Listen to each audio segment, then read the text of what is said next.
my little yarnivores. Fiber Spider back again with another tutorial just for you. And this actually was recently requested by one of my viewers, Sarah. Sarah, this one's for you. Um, I did a tutorial recently where I did a little bunny and he had a little pom-pom tail. So today I'm going to show you how to make pom-poms. So of course you'll need a pair of scissors and of course some yarn that you want to make your pom-pom with. Now there are pom-pom makers and these are awesome. They make the process so simple. But if you don't have one of these, and they come in all different sizes, you can use a fork, believe it or not, and I'll show you how. So without further ado, let's get started.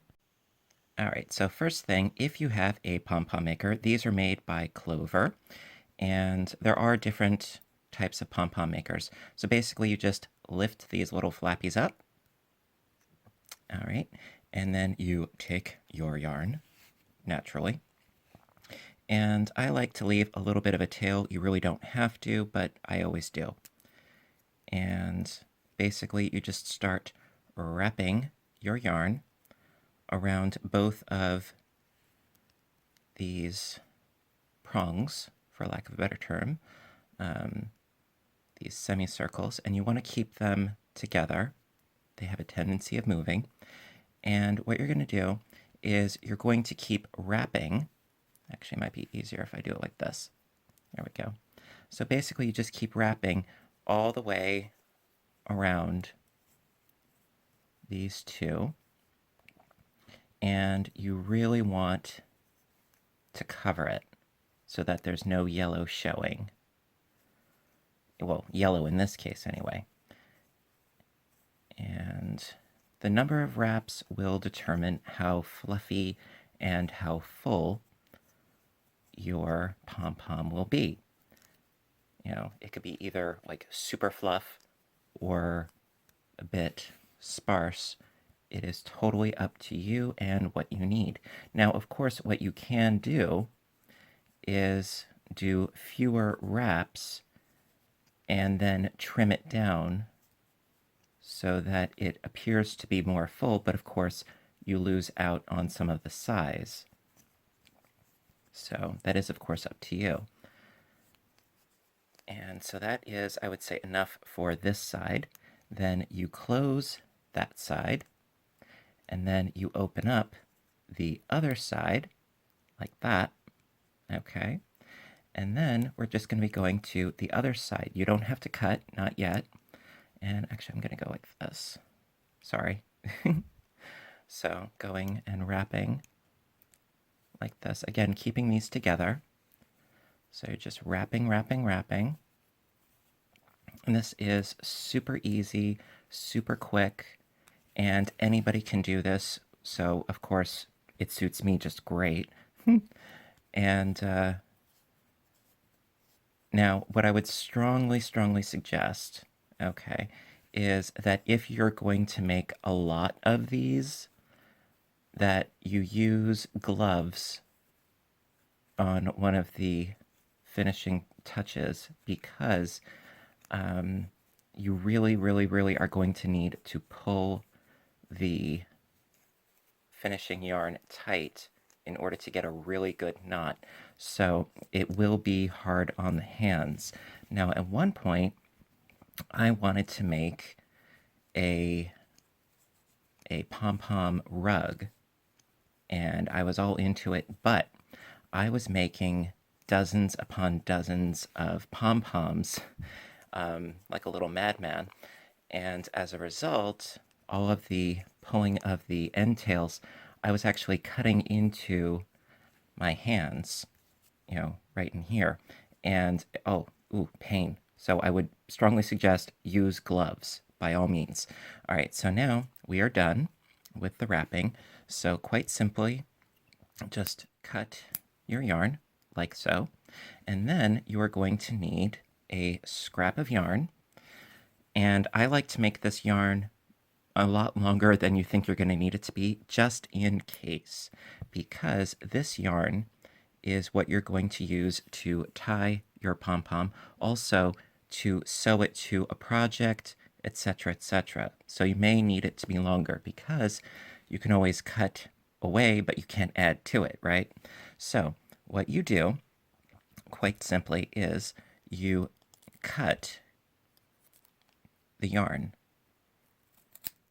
and a good pair of really sharp small scissors, preferably embroidery scissors, work really well for this. And you're just cutting all these threads, and then you cut the ones on the other side as well. See, it's really, really quite simple. All right, then you take your scrap yarn and going in between those lines there, you pull the yarn up like so. All right, see, it's connected at the bottom there. And then what I like to do is I then tie it like this, and I pull really tight so that it's nice and secure. Then I flip it over and I tie it again at the top here, same way, like, oops, come on, like so, up at the top here, pull really, really tight, and then, excuse me, and then I do it again, also on the same side. So we're going to double that.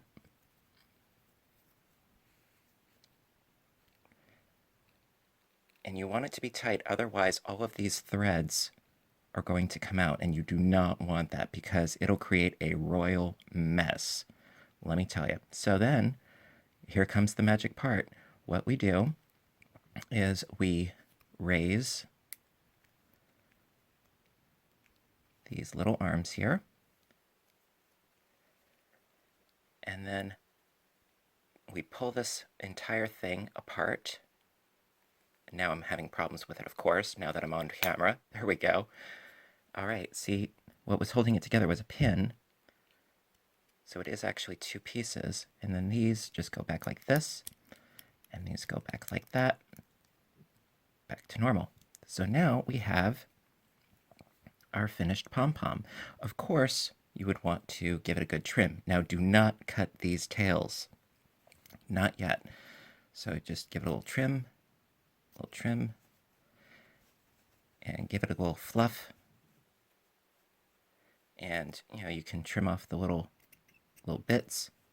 And what I was talking about before, where if you want the pom-pom to appear more full, you can always trim it closer.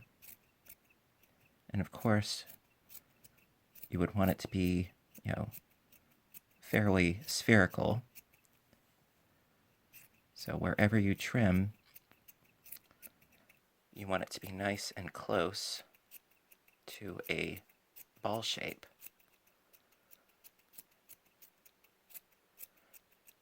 You know, almost like your Edward Scissorhands giving a topiary trim. Good movie. See, now before, it seemed a bit shaggy, but now it's more rounded, you see? And you just keep doing this until you are happy with the shape. And of course, you can do different colors and different yarns, etc., etc. It's a lot of fun. So now I'm going to show you how to do it with a fork. Very simple, all right? So let me just clear that out. Now, again, you're going to want some scrap yarn, which I'll cut like that. And you're going to want to set it in between the tongs. Okay. So it's in between the tongs, like so. And it's a lot easier to do it that way, believe you me, than to try to do it afterwards, unless if you have a skinny yarn needle.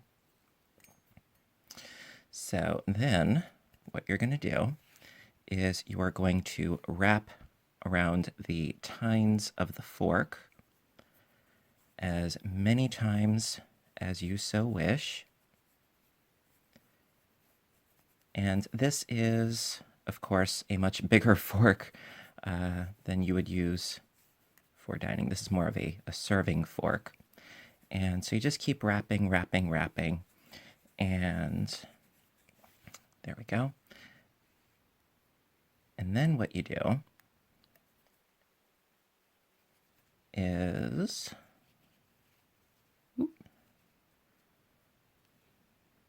where's my other end?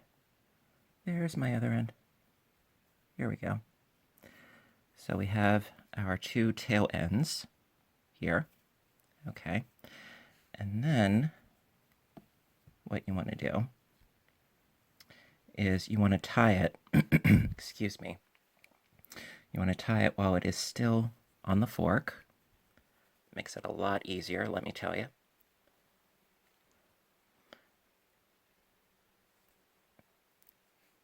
Okay, give it another tie. And then once more for good measure, just because I'm peculiar like that.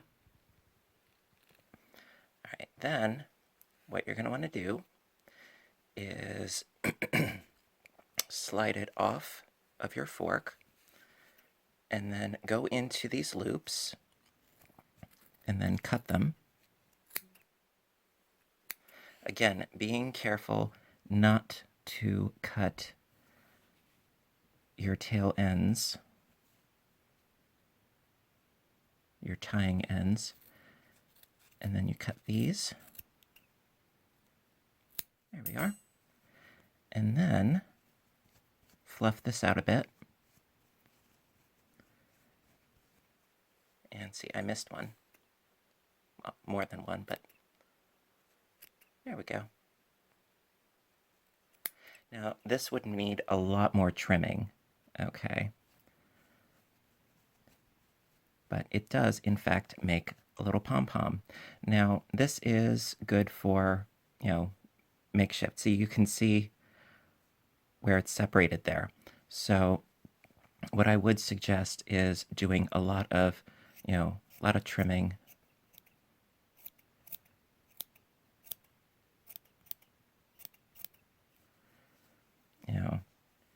And trying to mask this in here. But you can do it.